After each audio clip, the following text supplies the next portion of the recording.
Hundidos. La reflexión.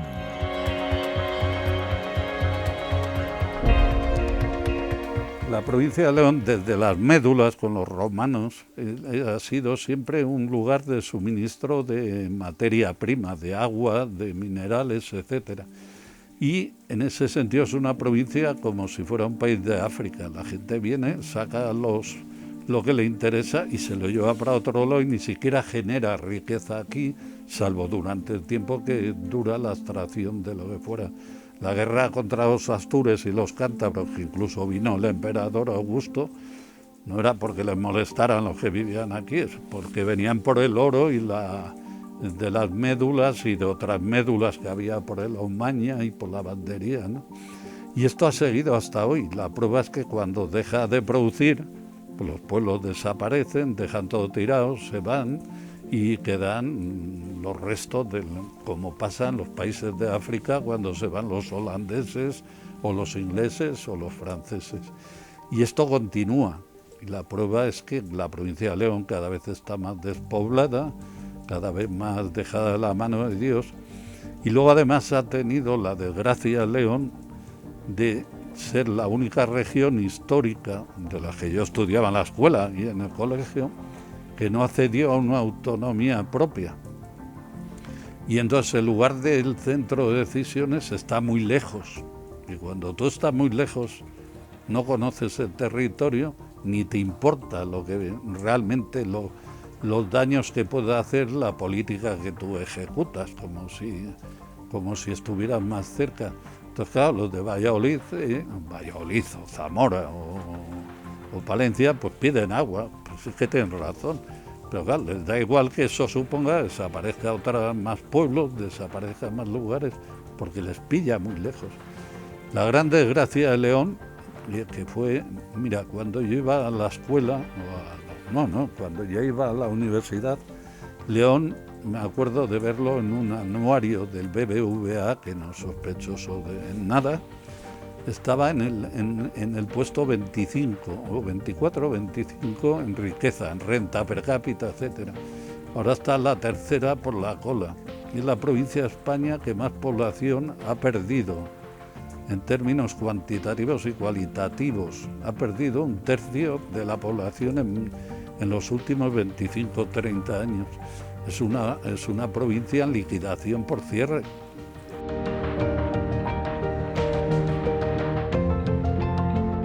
Esto se une con el debacle de la minería también, pero León pasa de estar entre las 5 provincias más ricas de España a estar entre las 3 más pobres.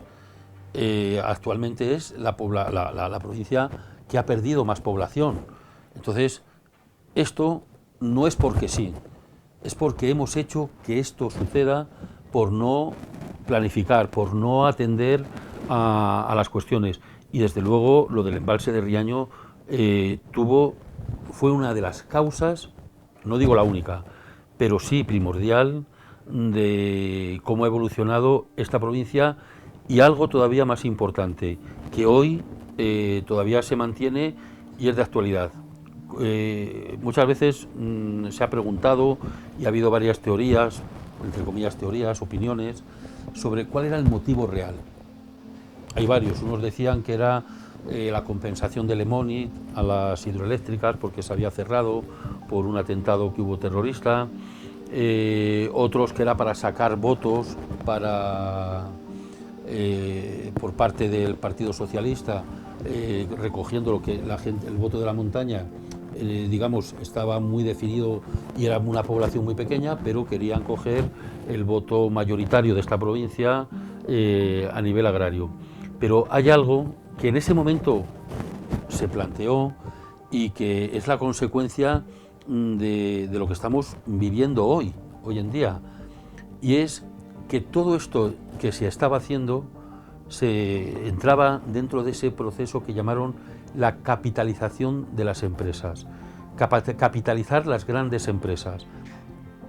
El dolor de una parte de la población, o bien por una reconversión industrial, el dolor de los mineros, el dolor de la inundación de agua, supuestamente por el bien común de tu pueblo, es es una pérdida que no se sustituye, no se rellena. Y todo lo más que puedes es o quedarte en ese dolor, cultivarlo, ir determinando hasta el último minuto todo lo que han hecho mal, todo lo que no ha salido, todas las cosas que se dijeron. Alguna vez he caído en eso, entonces me pongo a insultar a gente que ya es mayor, que está... No merece la pena. Creo que ningún dolor merece la pena. Sin embargo, determinadas necesidades sociales nos llevan al dolor y últimamente a la incomunicación incluso. Y alguien dirá, ¿mereció la pena? ¿Qué pasó? Pues la pena es, lo que merece la pena es superarlo, lo que merece la pena es tirar para adelante.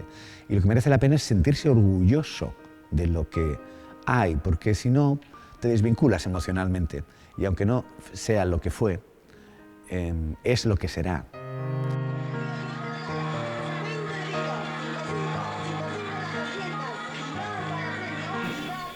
Tenía mucho ánimo, desde luego. No sé si tenían la sensación de que podían pararlo, pero no querían dejar de intentarlo y sobre todo de poner sobre la mesa un debate que era necesario en aquel momento, que el proyecto era un pantano gigantesco, no era un pantanín, no tenía nada que ver con las dimensiones ni siquiera del pantano de Luna, que era el más grande hasta ese momento. Y que había otras alternativas, se habló de posibles hacer pequeños pantanos o un pantano más pequeño, es decir, que fue una forma también de poner en el debate público un poco de participación también ciudadana, ¿no? Porque que era algo impensable casi en aquel momento. El capirote se convirtió en un símbolo. Yo me acuerdo que de aquella dije una frase que luego salió en un periódico, y claro que es una metáfora: no hay demolición sin revolución. Es decir, si queremos tirar todo este muro de la incongruencia, este muro, digamos, antiecológico en esos momentos, y sobre todo de falta de respeto a los pueblos y a estas gentes, y de falsas promesas y de falsos proyectos, hace falta una revolución que es un cambio de mentalidad, un cambio de pensamiento. El impacto que tuvieron las dos marchas negras que llegaron a Madrid fue muchísimo mayor que aquel movimiento contra el pantano de Riaño, pero efectivamente muchos leoneses se desplazaron a Madrid el 15 de mayo de 1987. Con Riaño hay algo que no ha conseguido. Enfadarme sí, y decir cosas gordas en algún momento las he dicho, pero nunca he plantado el odio en mi jardín del recuerdo de Riaño, jamás. No he conseguido germinar el odio y el desprecio.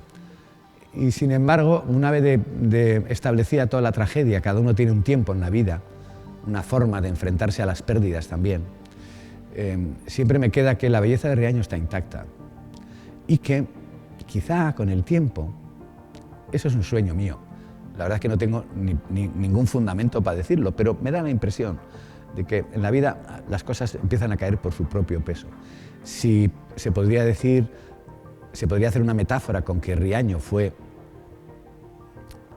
matado, inundado, desaparecido por las aguas, fueron su gran tragedia. La gran cantidad de agua pura, la acumulación de agua en las épocas que vienen, posiblemente sea la gran riqueza de Riaño. ¿Por qué no lo vamos a ver así?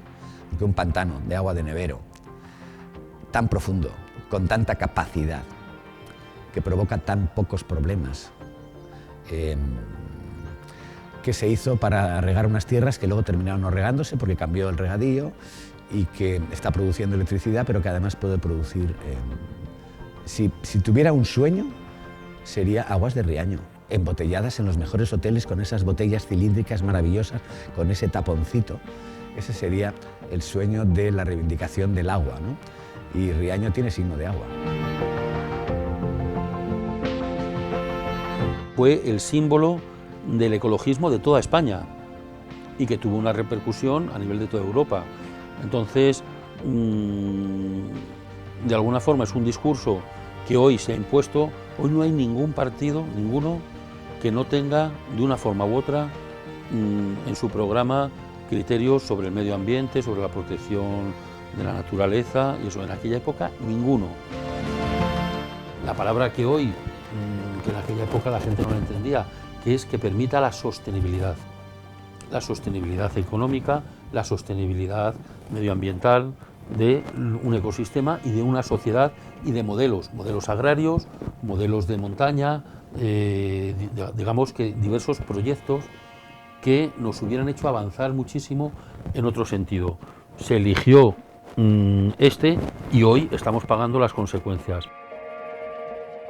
Ahora lo que sí que creemos que no basta con decir ¡ay, qué pena, pobrecitos, tal!, sino que creemos que debe de haber una compensación, una reparación y sobre todo entender las razones de entonces que siguen siendo válidas hoy. Hace falta otro modelo económico de desarrollo y de respeto al medio ambiente como riqueza para la sociedad en su conjunto.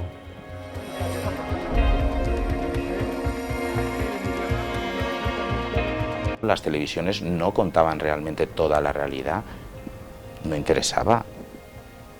¿Cómo van a contar los meses que se estuvieron viviendo en chabolas de paja y uralita al lado de las casas derribadas? Eso no interesaba contarlo.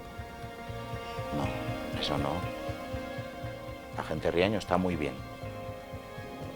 No era cierto. No era cierto. El tema de Riaño, yo creo que hubo espacio para las dos corrientes, digamos, ¿no? Aunque creo que siempre un poco interesadamente se tildó a algunos medios como más favorables a una postura y a otros medios como más favorables a otra. Yo creo que eso fue un poco también de postureo. Y claro, los medios locales siempre son criticados como que están de parte de uno o de otro, pero hay que mirarlo con distancia, y yo creo que fue además un momento en el que había una generación muy joven en la prensa leonesa, muy competitiva, con otras formas de hacer ya periodismo, a la que es la generación que dio el relevo al periodismo, digamos, del franquismo, y era muy vivo, con mucha opinión, con reportajes. La fotografía tuvo un gran impacto en el tema de Riaño, los fotógrafos estaban allí permanentemente, ¿no? Cuando ocurría la parte conflictiva, ¿no? Y eran, digamos, pues los medios locales fuimos los que abrimos la ventana a que luego otros medios pues le dieran también el balcón, digamos, al mundo, ¿no? Pero yo creo que jugaron un gran papel y que estuvo a la altura del momento. En todas las noticias nuestras, lo podéis ver, ponían, o sea, cuando hacíamos una crítica y tal, la coletilla, pero sin embargo creará 85.000 hectáreas de regadío que prosperarán y tal, es decir, siempre metían esa coletilla cuando nosotros aportábamos alguna noticia, algún acto, alguna cosa, y desde luego se tergiversó muchísimo. El papel que tuvieron, sobre todo en el caso de Riaño. Anteriormente prácticamente no había posición de la prensa, y sí que es un papel muy activo y sorprendentemente no es imparcial, sino parcial, pero libre en cierta medida, ¿no? Según lo que se fuera a registrar, ¿no? Nosotros expusimos un archivo de más de 100 hojas de periódico, de un archivo personal de alguien del Valle de Riaño que había ido coleccionando durante estos 30 años, y solamente colocar esas planas en vitrinas como colocamos, construía su propio discurso, ¿no? Ahí se veía lo que había pasado, lo que había opinado cada uno, cómo había habido implicada gente de todos los ámbitos, y se había dado voz en realidad a todas las partes. Yo creo que fue un sacrificio muy grande el que se hizo, y no creo que los resultados sean los realmente prometidos y esperados. Pero efectivamente, como ya no hay marcha atrás, ahora tenemos que intentar hacer las cosas lo mejor posible. Y desde luego una de las cosas que tenemos que hacer es reconocer el sacrificio que hicieron esas gentes, esos pueblos y la provincia en su conjunto, porque al final a todos nos ha marcado esa historia.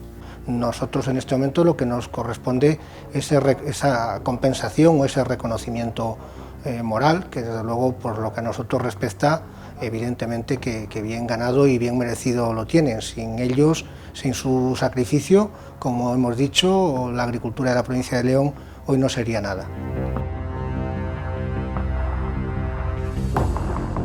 Y a lo mejor pues no hemos tenido la sensibilidad suficiente, ni los agricultores como beneficiarios, ni los que de una manera u otra les representamos, pero por supuesto que hay una deuda moral con la montaña.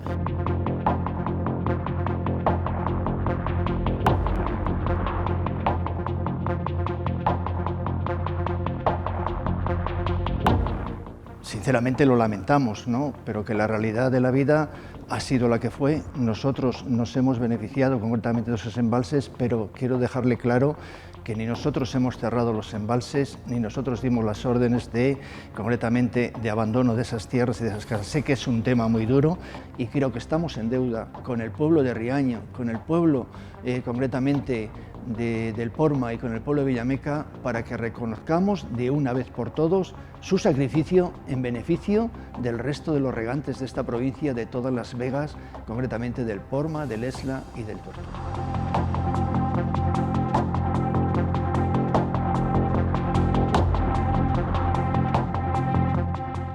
Si no tuviéramos regadío, pues tendríamos un secano marginal que sería absolutamente improductivo, porque el secano de León es un secano malo. Nuestras tierras de secano no producen y, sin embargo, cuando las transformamos en regadío, las convertimos en un vergel. Por lo tanto, el regadío ha sido como pasar de la noche a pasar al día.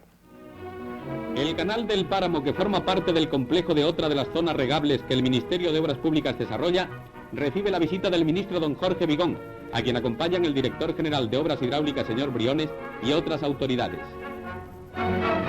El señor Vigón abre las compuertas del canal, cuyo embalse regulado tiene una capacidad de 308 millones de metros cúbicos. Las aguas del pantano serán aprovechadas para los riegos de millares de hectáreas antes sedientas y, en términos considerables, para el suministro de energía eléctrica. Una lápida conmemora el acontecimiento. Santa María del Páramo es otro de los lugares principales a los que afecta la puesta en riego. Es condecorado el ingeniero don Luis Llanes de Silvela, director de las obras del pantano de Barrio de Luna. El presidente de la Hermandad de Regantes y el gobernador civil de la provincia, señor Álvarez de Rementería, pronuncian sendos discursos haciendo historia de las obras. La riqueza que había en esta provincia la tenía la ganadería, concretamente de opción lechera, y esa gente a sus hijos y a su familia le dio una formación importante, y esos abandonaron en su momento, yo diría que toda la parte de la montaña, pero por esa formación, porque no quisieron seguir en el campo como tal, ni en la ganadería. Entonces, ahora mismo hay mucha gente joven que se ha vuelto a incorporar como ganadería extensiva dentro de la montaña y han vuelto a recuperar, diríamos, esa parte de la montaña que en su día quedó y estaba totalmente abandonada. Reconozco que la zona concretamente anegada e inundada de los tres pantanos tenía también su futuro, pero que en estos momentos, insisto, el futuro ha pasado a tener ese agua. ¿Por qué? Porque sin agua en estos momentos en la agricultura y la ganadería no seríamos absolutamente nada.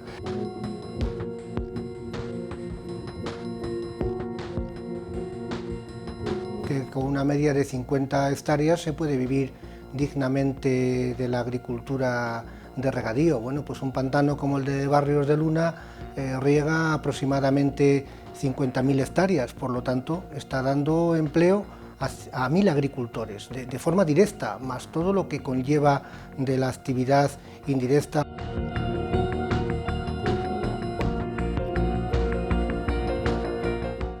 Los agricultores de Payuelos, bueno, pues no han luchado por el agua, lo mismo que han luchado los agricultores del Páramo, porque, bueno, pues aquí un poco casi como que no se creía, ¿no?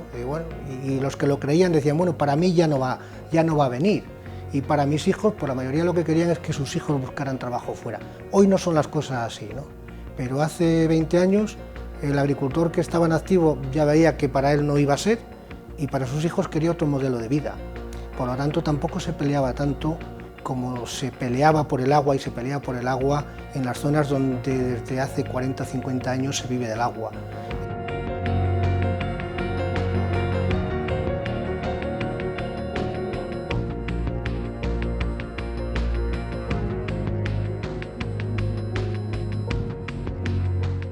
Pues yo creo que solamente se puede quedar en la provincia de León, que no puede tener otro destino, porque el pantano ya va bastante ajustado y además este es un pantano que tiene que dejar unas reservas razonables de una campaña para la otra.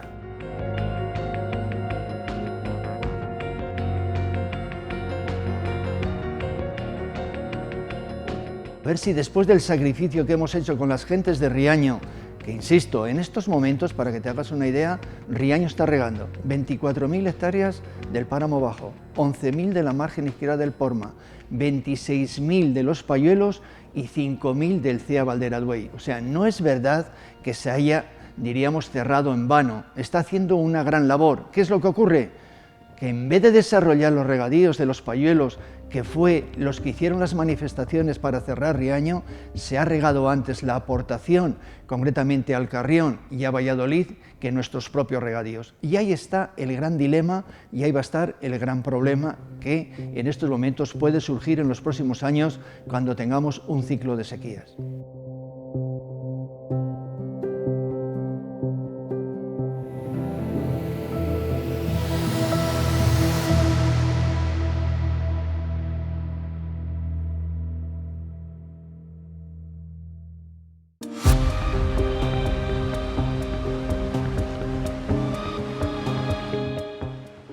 La principal idea yo creo que sigue siendo que el agua es un recurso escaso, que es un recurso al que le deberíamos prestar una atención absolutamente prioritaria, ¿no? Y en este momento de gran cantidad de distracciones en el imaginario y en las conversaciones colectivas, deberíamos hacer valer más que nunca esa máxima que dice que lo urgente no nos haga perder de vista lo importante.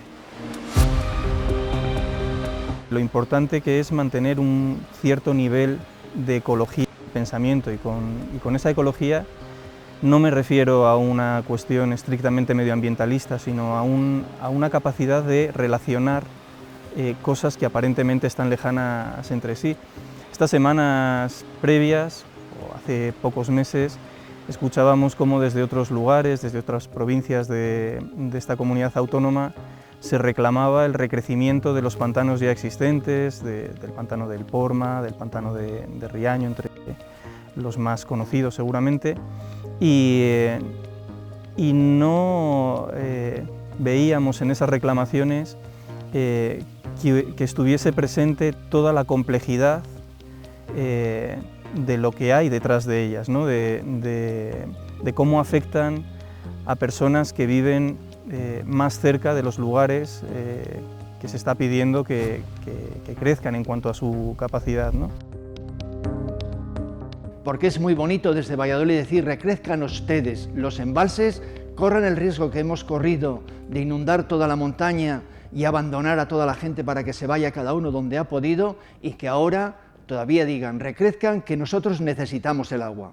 Insisto, con mucho cuidado y con informes técnicos muy grandes. Yo no estoy a favor de recrecer absolutamente ninguno de los embalses que hay ahora, porque lo único que generarían son problemas. Es más, ¿para qué quiero recrecerles si en la mayoría de los casos no se llenan? Detrás de cada gota de ese agua hay mucho sacrificio, no solo por nuestra parte, insisto, no solo por la parte humana de todo ello, sino también por el estrés al que se le somete al propio territorio y a la propia ecología y al biotopo. La exposición acababa pues, con vídeos sobre acciones que incluso la Confederación Hidrográfica del Duero está haciendo, recuperando o derribando pequeñas presas, y al fondo de la exposición en el Musac había el caso de la presa del río Elwha en Estados Unidos. En un vídeo acelerado se veía como derrumbando la presa se volvía el valle en poco menos de un año a recuperarse y a ser como había sido hacía miles de años, ¿no? Y también que se percibiese como no un caso aislado en el que en León habían ocurrido una tragedia, unas personas, sino que era una cosa general, ¿no? Y eso de alguna forma creaba también unos vínculos y una forma de abordarlo que no dejaba como una fatalidad que había ocurrido en un territorio. Y entonces en esa búsqueda de la universalidad o del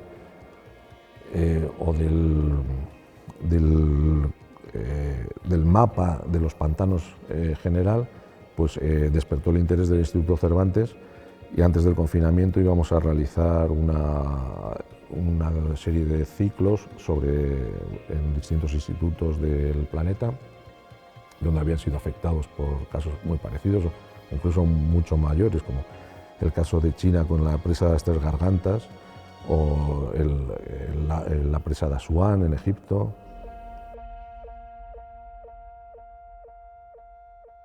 Al final esto quedará para, igual me estoy poniendo muy exagerado, ¿no?, para introducir bisontes, de hecho, seguramente hay más osas embarazadas o preñadas en la montaña León que mujeres.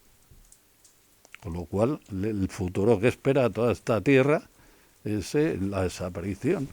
Y lo peor es que todas las generaciones jóvenes que se han formado en la provincia de León están todas fuera. Yo siempre que voy a cualquier lugar de España a hablar de literatura, aparecen muchísimos leoneses. Cuando pasaron 25 años, pues junto con personas de Riaño hicimos una campaña para recuperar el valle, por lo menos la mitad, decíamos hasta el puente de Pedrosa, y sobre todo porque había informes en aquellos momentos de geólogos que hablaban que era un peso demasiado grande en una zona que tenía unas placas subtectónicas, vamos, de las placas que están bajo tierra, que podrían, al cabo de los años, pues promover algún movimiento de tierras, algún terremoto que habría que valorar. La necesidad de un proyecto como fue Región radica precisamente en esa multilateralidad de planteamientos para incorporar ángulos diversos y ángulos que nacían justo a la puerta de este lugar donde nos encontrábamos, ¿no? A Cerezales del Condado llegaron varias familias procedentes de Begamián, porque su pueblo quedó inundado por el pantano del Porma. Son dos excepcionalidades que no creo que se den en ningún lado. Por ejemplo, el del Porma ofrece la existencia de un ingeniero, que es luego un gran escritor español, Juan Menet, que hace una mitificación de todo ese territorio que va a ser anegado por las aguas, ¿no? Y la otra es la de Riaño, que se da en plena democracia, ya en el año 87, y uno de los momentos de mayor transparencia mediática del país, ¿no? En la cual se ve lo que nunca se ha visto en ningún proceso de este tipo, ¿no? Desde la oposición de los que viven, la opinión a favor del progreso de otros, es decir, una situación que nunca se había, ya fuera porque otros regímenes políticos no lo permitían, no se había dado en ningún momento. Y bueno, esa investigación nos lleva por esa parte también a ver que no es un fenómeno local, aunque se vive con mucha intensidad en los valles afectados, sobre todo en los valles que han sido habitados, y que se extiende por todo el país y por todo el planeta, ¿no? Es como algo universal, ¿no? Muchos niños de toda esta provincia entendieron que abrir el agua en sus casas en la ciudad de León significa ver fluir el agua del Porma, ¿no? hasta sus casas. Bueno, quizás entre todos los flashes de hoy día parecen cosas muy pequeñas, detalles, pero esos detalles encierran cargas de vida muy poderosas. El agua es un campo de batalla. El agua no es inocente, está cargada de valores simbólicos, pero también es un bien y es un motivo de lucha, ¿no? Y a veces de destrucción. Sobre todo, aprender de aquello. Como decían antiguamente, si el dolor es vehículo de conciencia, que ese dolor nos haga tomar conciencia de lo que nos ha hecho estar hoy como estamos. Que ni hay vergel, ni hay paraíso agrario, ni es motor de nada, sino de un atraso enorme, enorme, que no tiene parangón. Y por ejemplo, hubo personas que perdieron un ojo, otras que de alguna manera acabaron psicológicamente destrozadas, suicidios, durante aquel famoso de Simón y otros posteriores, algunos sobre el, ¿cómo se llama la vía esta de, o sea, el viaducto. Entonces, claro, todo eso, digamos que hay que superarlo, pero no olvidarlo, y sobre todo saber que hay que pensar qué es lo que hacemos hoy, porque es lo que va a generar y de alguna manera a crear el futuro. Pues en el 2012 fue la segunda marcha negra a Madrid, que era la tercera marcha negra, porque era la tercera en realidad, la segunda llegó solo a León. Y yendo cerca de Tordesillas, bueno, yo iba acompañando a la marcha, yendo cerca de Tordesillas me encontré con gente que procedía de Oliegos y que vivían en Foncastín y se habían acercado a ver a los mineros. ¡Ánimo que no estáis solos! Fue como encontrar el carbón y el agua juntos, ¿no? Y bueno, es un recuerdo muy bonito que es como una metáfora.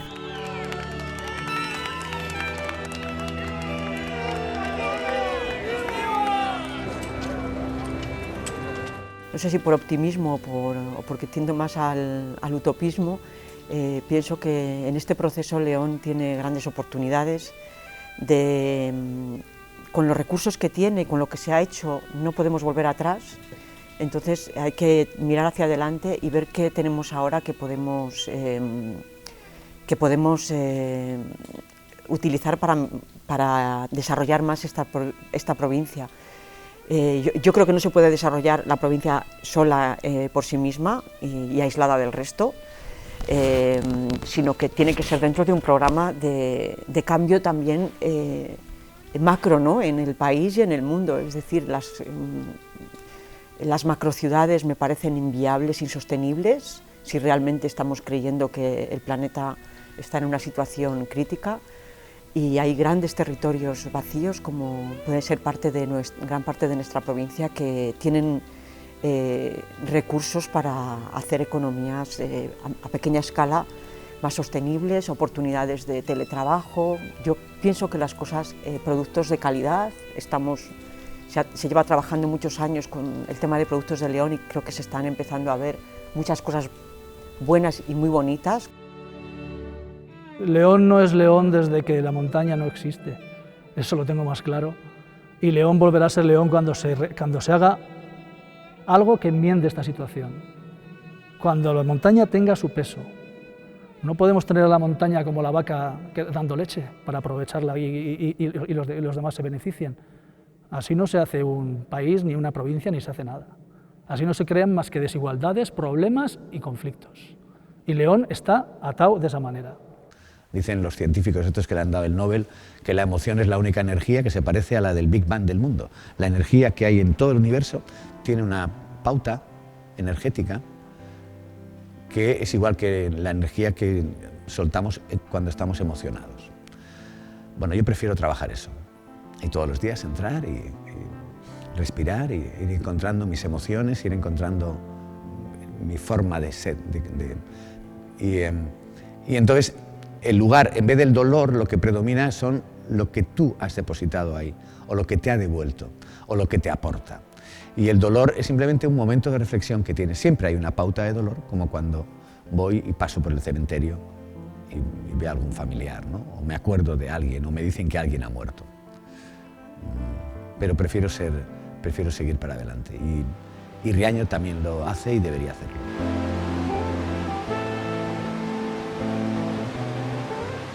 La novela está de distintas formas de mirar el agua. Intento reflejar las distintas formas de ver una situación según la generación, según la ideología, según los intereses de cada cual, no todo. Por eso hay que relativizar siempre las opiniones, porque cada uno tiene su experiencia y tiene... En realidad esa novela, más que sobre el pantano, es sobre la relatividad de las opiniones y de las ideas, ¿no? Cada uno ve las cosas de una forma diferente. Y sí, yo he escuchado de todo sobre los pantanos, pues desde la gente que está a favor de que los construyan, porque hay que regar. Pues de hecho mi familia de Vegas de Condado eran beneficiarios porque regaban. Hombre, no decían que había que cerrar, pero tampoco se oponían.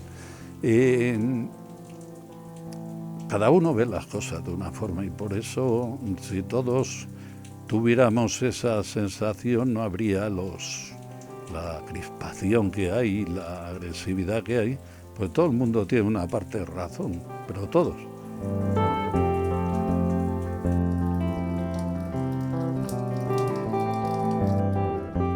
Decía Lobo Antunes, un escritor portugués, que la imaginación no es más que la memoria fermentada.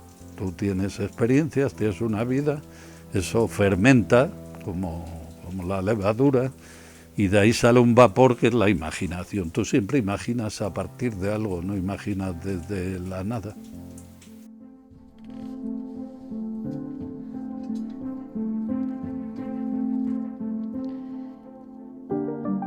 La primera entrevista fue a Imanol Arias, la última a Matías Llorente. Entre ambas, Estado Ecuseri ha recogido los testimonios de casi medio centenar de personas en 3 provincias. Recuerdos y memoria que representan la de casi 6.000 personas que siguen teniendo sus raíces bajo las aguas de Villameca, Barrios de Luna, Porma y Riaño, pero que se vieron obligados a echar sus ramas vitales en otros lugares. Desplazamientos forzosos entre 1946, en pleno franquismo, y 1987, en democracia, con Felipe González como presidente del gobierno. En pleno siglo XXI, las heridas todavía siguen sin cicatrizar y la polémica se vuelve a avivar. Un nuevo plan hidrológico del Duero está en proceso de aprobación y desde instituciones y organismos como la Diputación de Valladolid o el Colegio Oficial de Ingenieros Técnicos Agrícolas de Castilla y León piden el recrecido de los embalses de León, es decir, hacer los muros de las presas más altos para aumentar la capacidad de almacenar agua. Mientras, hay otro embalse de 4 hectómetros cúbicos de capacidad, Villagatón, en la comarca de la Cepeda, que lleva 27 años construido y aún no se utiliza. La memoria bajo el agua sigue fluyendo.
Ayuntamiento de los Barrios de Luna, Junta Vecinal de Villameca, Ayuntamiento de Boñar, Ayuntamiento de Riaño, Restaurante Tanis y Ayuntamiento de Sena de Luna han patrocinado Hundidos.